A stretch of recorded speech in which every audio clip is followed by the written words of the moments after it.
Itu saya ada cakap, selama mana kita hidup hari ini, berapa banyak Al-Quran yang kita tahu akan maknanya. Jawab seorang tu, dia kata, Ustaz jangan salahkan kami. Dan Ustaz tak kena. Maksudnya itu bukanlah saya, Ustaz Salim pun sama juga tak. Jadi dengan cara itu, jadi mulai pada tahun 2014, mudah-mudahan kita dapat berkeberkatan yang baik. Jadi saya mulakan malam ini, mulai pada bulan ini dan seterusnya sampai habis, saya bawa satu surah untuk tuan-tuan yang tuan-tuan selalu baca pada pagi-pagi Jumaat. Apa tuntutan dia? Iaitu pada surah As-Sajadah.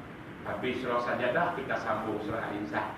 Tengok apa isi kandungan. Tapi lambatlah. Jadi malam ini mungkin 1-2 ayat je lah, macam biasa lah kan tuan-tuan mengaji dengan saya. Jadi semuanya kita dapat tahu dah. Betul kata dia. Saya tu saya kata, saya cakap, saya yang bilang. Betul ya. Bukan betul kata dia, betul kata dia. Saya membenarkan dia. InsyaAllah. Kita mula malam ni tafsir daripada surah As-Sajadah. Kita tengok apa dia yang ada, apa penting sangat. Perkataan sajadah tu ialah sujud lah. Maknanya sujud. Daripada sajadah, yasjudu masjidan. Jadi masjid tu dipanggil tempat sujud lah. Itu dia. Saya tu dalam masjid ni tuan-tuan, sebelum nak teruskan tafsir kita, perkataan masjid dijaga baik-baik. Masjid kita tak boleh bercakap hal-hal yang sia-sia. Sebab kita buka pada surah Al-Jin, kita jumpa satu ayat yang Tuhan kata, Inna masajida lillah. Sesungguhnya masjid ini, dia kata dia adalah milik Allah. Dia tak kata inna masajidallah, masajida lillah tu. Sesungguhnya masjid-masjid itu, dia kata tempat sujud itu hanyalah bagi Allah. Tempat sujud tu bagi Allah Subhanahu wa ta'ala. Maka bila sampai tempat sujud tu bagi Allah, lalu dia kata di sana, fala tad'u ma'allahi ahada. Maka ketika kamu duduk dalam masjid, bila kamu nak berdoa, bila kamu nak berzikir, bila kamu nak memohon, bila kamu nak buat satu, maka jangan ada di samping Allah ada Tuhan yang lain, ada benda yang lain. Yang kedua, dalam masjid kita jangan duk masuk apa jenis-jenis muzik-muzik apa semua, tak mau.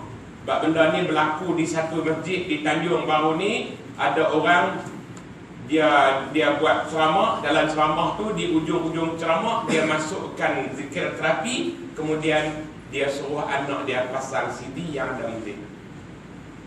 Ada muzik kosong dia baca. Saya nak beritahu dalam Quran ni. Ni Quran ni. Tuhan tak bagi kita buat seperti mana orang Quraisy yang mengelilingi Kaabah. Di sini dia kata, maka nasalatuhum indal baiti illa muka'an wa tasdiyah. Dan tidaklah ketika mereka salat, ketika mereka berdoa, ketika mereka mengingati Allah, ketika berada di Baitillah, mana di rumah Allah di Kaabah tu, tidak lain hanyalah yang pertama muka'a, jenis siulan, menyanyi, gendang, tepuk gendang. Kemudian wa tasdiyah, bertepuk tangan. Jadi Allah Ta'ala berkata, baiklah kalau di sana pun rumah Allah, kalau masjid rumah Allah juga, maka tak boleh masuk apa-apa lagi. Ini kan tak jumpa ayat ni. Siapa buat lagu tu, faluqul adab, maka akan kami rasakan azab bagi mereka bima kuntum takfurun, karena mereka kufur dengan perintah kami, mereka ingkar. Jadi kita gunakan ini macam saja dah baik. Dia kata fadalaha, kelebihan huruf ni, dia kata ja'a fi sahihain, telah datang pada dua sahih, iaitu Bukhari dan Muslim, an Abi Hurairah, daripada Abi Hurairah.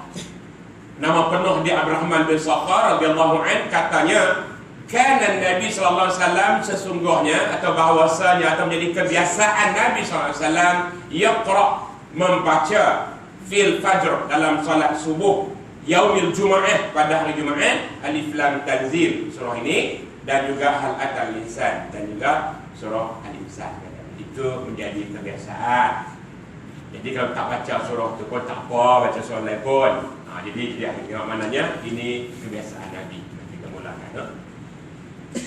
A'udzu billahi minasyaitonir rajim. Alif Lam Mim. Mari tengok.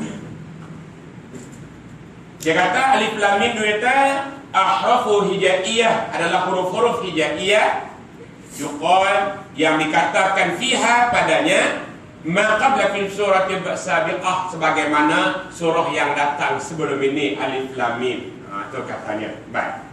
Namun di sana kita menjumpai dalam tafsir Ibnu Abbas, Abdullah bin Abbas ada beritahu, kalau tengok atas Ibn Abbas yang dikarang oleh Fairuz Abadi.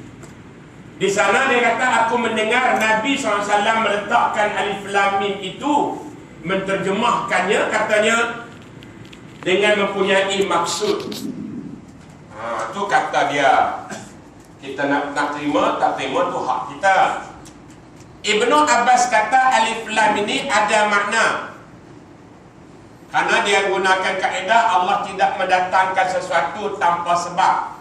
Maka alif, huruf alif di sini maksudnya dia kata Allah.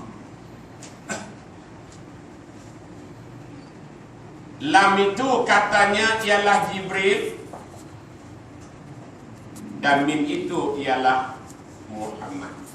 Sebab kalau kita tengok mana dia mai jenis alif lam mim sa lam mim ra ni dia belakang mesti ada dalam Quran. Alif lam mim zalikal kitabu la raiba fihi ada. Quran. Alif lam mim sa tilka ayatul kitab dia juga ayat juga. Jadi maknanya dia nak bagi tahu di sini rangkaian yang kita jumpa dari Quran sendiri. Kita tengok pada surah Asy-Syu'ara. Dalam surah Asy-Syu'ara kita akan menjumpai bahawa tentang Quran yang diturunkan ini ada rangkaiannya, ada Allah, ada Jibril, ada Muhammad pada surah Asy-Syu'ara ayat 190 sampai 192. Ayat 192 sampai 194. Ditengok dia kata wa innahu latanzilu rabbil alamin. Sesungguhnya Al-Quran diturunkan oleh Tuhan semesta alam. Maknanya dia nak habaq kata Al-Quran ini Allah yang menurunkan Quran ini. Allah yang menurunkan Al-Quran. Allah yang buat turun Quran ini. Kemudian nazala bihi ruhul amin yang dibawa turun oleh Jibril yang jujur. Jibril yang bawa turun Quran. Itu dia. Jibril ni daripada Allah bagi kat dia bawa turun. Itu dia. Dia bawa turun Quran. Bagi kat siapa? Ala qalbika, masuk dalam hatimu wahai Muhammad, litakuna minal munzirin, supaya menjadikan Quran ini sebagai suatu peringatan. Jelas nama. Ibnu Abbas menjelaskan, dia kata Rasulullah habaq macam tu ke aku. Itu dia mula dengan alif lam mim. Sebab itu dalam huruf-huruf hijaiyah, kalau kita tak tahu jangan tafsir. Tak tahu lebih baik kata wallahu a'lam. Kalau tahu kita buka tak apa. Macam juga nun, walaupun memang nun, maka di sana nun itu makna nuktah, titik. Pasal sebab tu dia gunakan wal qalami wa ma yasrun, demi pena yang melakarkan cerita. Mana nak tulis satu mula dengan titik. Titik baru tulis, tak titik boleh tulis. Nak orang-orang A pun dia titik A, alif titik alif. Dia mula dengan titik, tak titik tak boleh. Itu. Jadi maknanya ni kehebatan huruf ini. Yang Allah menurunkan setiap huruf tu ada maksud, ada sebabnya. Bukan datang suatu. Kemudian kata lagi Ibnu Abbas, tafsir yang kedua katanya, yang pertama Rasulullah berkata, yang kedua Nabi beritahu, alif itu ialah alaih, nikmat Allah. Segala nikmat-nikmat Allah ni.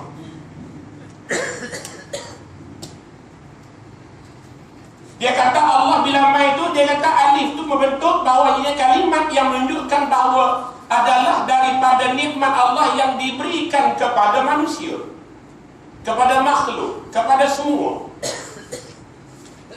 Sebab itu Allah Subhanahu wa taala menjelaskan kepada kita, kalau tengok pada surah Al-A'raf mulai ayat 69 dengan ayat 74, dia kata fadhkuru ala Allahi la'allakum tuflihun. Maka hendaklah kamu sentiasa ingat akan segala nikmat Allah, mudah-mudahan kamu mendapat kejayaan di dunia dan di akhirat. Mana Allah tak lekang dengan segala nikmat yang dia bagi.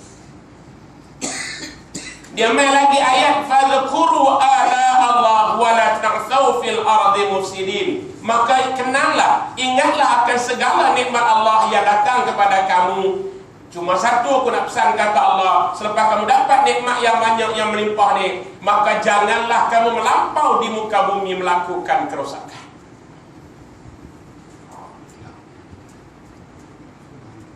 Betul juga macam kau tahu, pasal tak tanya mana tahu. Yang main dapat, yang tak main tak dapat lah. Jadi maknanya di sana kita belajar. Itu kita pernah kata sebelum ni. Kalau kita mesti ingat-ingat umur kita ni berapa banyak Al-Quran yang tidak tahu makna ni. Ni nanti kita dah tahu dah sikit sebanyak. Mana segala nikmat Allah kena-kena. Allah dia bagi kepada kita nikmat itu, kita tengok dari satu surah tu. Mari kita buka pada surah Ar-Rahman. Surah Ar-Rahman kita tengok berapa kali. Selama tuan-tuan baca Quran, saya tanya tuan-tuan, berapa kali diulang? Fabi ayyi ala'i rabbikuma tukadziban. Berapa kali? 31.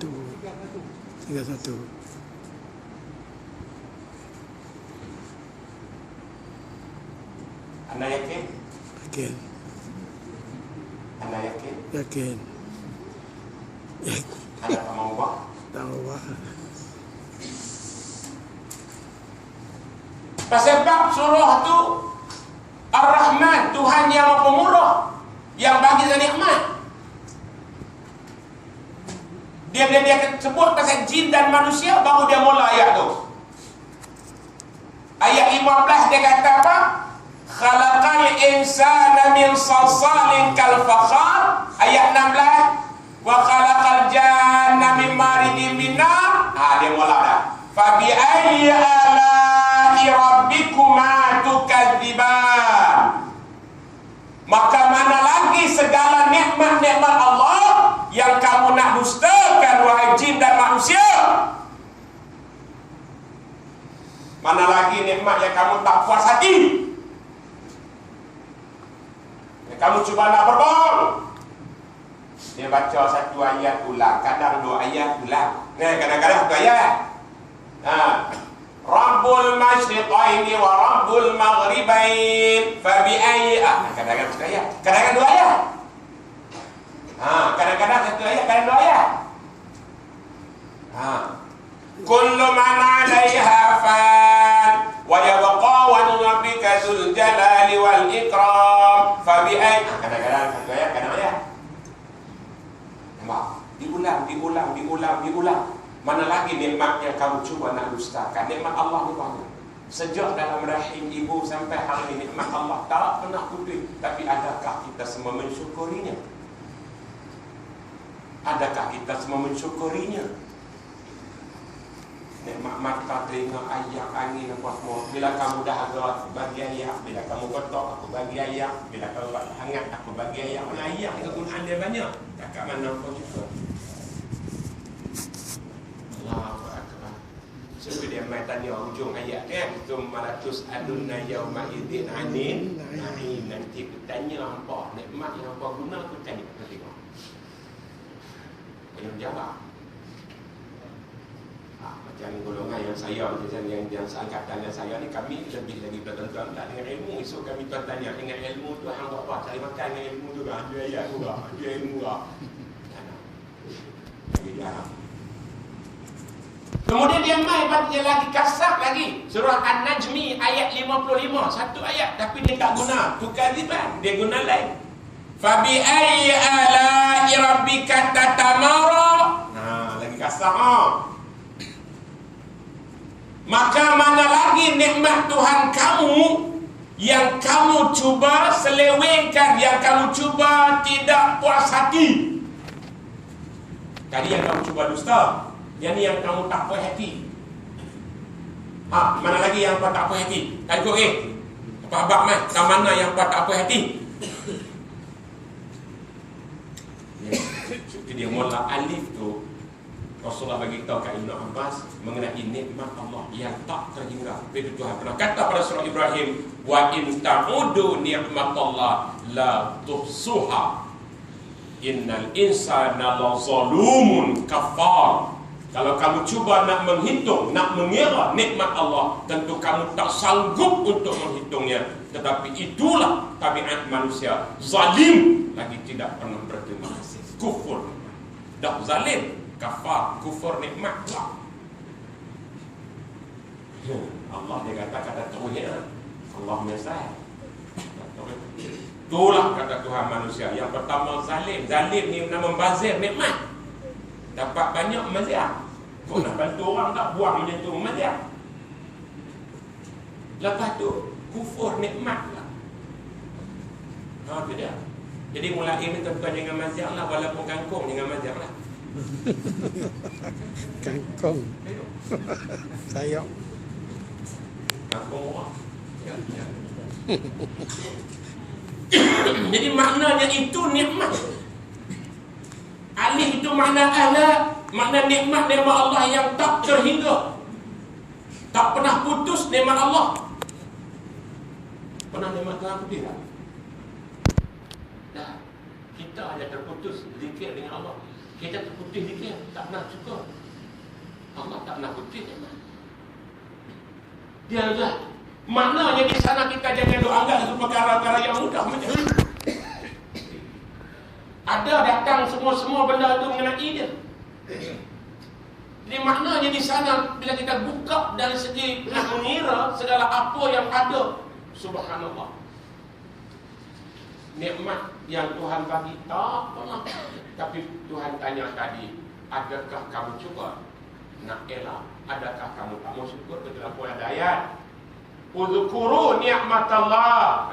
Ingatlah akan segala nikmat Allah. Kita buka pada surah Fatir atau ini kita akan jumpa surah Al-Ahzab, kita akan jumpa yang Tuhan suruh ingatlah nikmat yang aku bagi. Ya ayyuhalladzina amanu dzkuru ni'matallah alaikum, wahai orang-orang yang beriman. Nikmat, ingatlah ataupun sebutlah akan nikmat Allah yang diberikan ke atas kamu.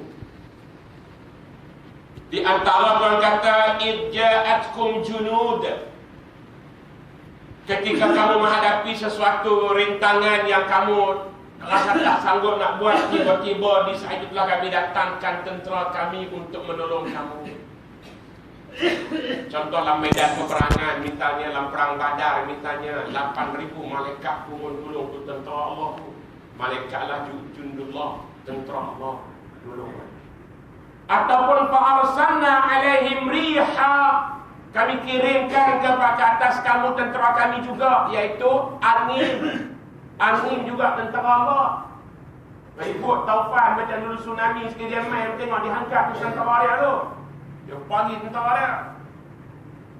Macam di medan perangan angin tiup sampai orang kafir Quraisy tu sampai kelabu mata pasal pasiak dia tiup mana tentera dia main. Ataupun datang wajulu dalam tarauha, tentera yang kamu tidak dapat melihatnya. Datang. Wa kana Allah, dan sesungguhnya Ta'ala ini bima ta'maluna basira. Allah amat melihat apa yang kamu buat. Nikmat Allah banyak. Ya. Dimana lagi pada surah Fatir ayat 3 misalnya. Ya ayuhan nasu dzkuru ni'matallahi 'alaikum, wahai manusia, ingatlah akan segala nikmat Allah yang diberikan ke atas kamu. Ingat. Kamu jangan lupa. Ingat nikmat Allah ni atas kamu ni banyak. Dia ingatlah sama. Bila kamu nak sembah yang lain, bila kamu tak ingat ke aku, Tuhan tanya, hal min khaliqin ghairullah yarzuqu minas sama'i wal ardh. Adakah daripada ciptaan-ciptaan yang selain daripada Allah yang dapat beri rezeki kepada kamu dari langit dan bumi.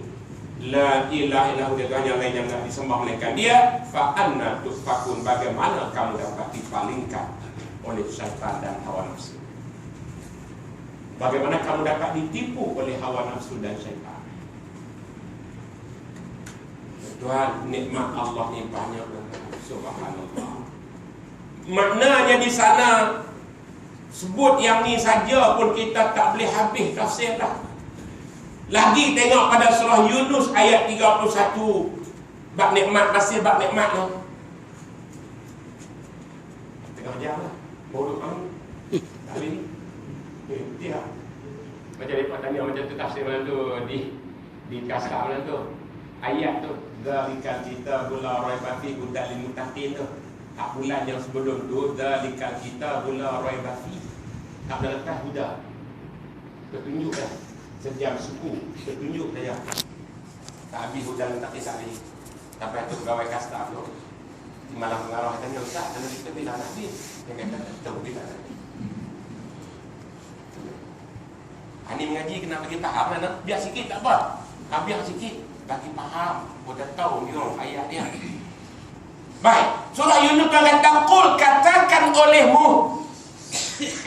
Cuba kamu semua cakap, saya dan tuan-tuan cakap, may yarzuqukum minas samai wal ard, siapa yang bagi rezeki kepada kamu dari langit dan bumi? Siapa? Allah. Siapa bagi temuk? Kata kangkung lagi tu.